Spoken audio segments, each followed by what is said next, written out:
এই যে ভিডিওটা তোমরা এখন দেখতে পাচ্ছ, এই ভিডিওটা হচ্ছে অষ্টমীর আগের দিন। আর অষ্টমীর দিন যেহেতু সকালবেলা স্নান করে দই চিড়ে এসব খেতে হতো, সেহেতু দইটা আগেই বসানো উচিত ছিল, কিন্তু সেই কথাটা মাথা থেকে একদম বেরিয়ে গেছিল।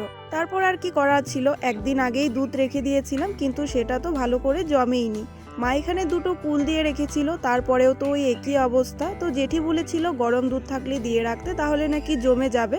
তো আমি এখানে দেখো পুরো বয়াম ভর্তি করে রেখেছিলাম, তারপরের দিন হালকা করে একটু জমেছিল। আর এদিকে অষ্টমীর আগেই তো ভাই ওর থেকে বড় একটা ব্যাগ নিয়ে ঘুরতে বেরিয়ে পড়েছিল। ও 3 দিনের জন্য গিয়েছিল সুন্দরবনে, আজকে কিন্তু ও ফিরে আসছে।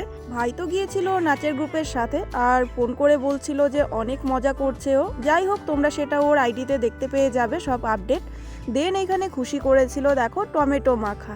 আর টমেটো মাখাটা এত ঝাল করেছিল খুশি, লিটারেলি নাকমুখ দিয়ে জল পড়ছিল, তারপরেও তো খেতে ছাড়ছিলাম না। মানে টেস্ট হয়েছিল একদম দারুণ। আর অনেক দিন পর কিন্তু এরকম ছোট একটা শনপাপড়ি খেয়েছিলাম। তো যাই হোক, আজকের ভিডিওটা এতটুকুই। তো চলো টাটা।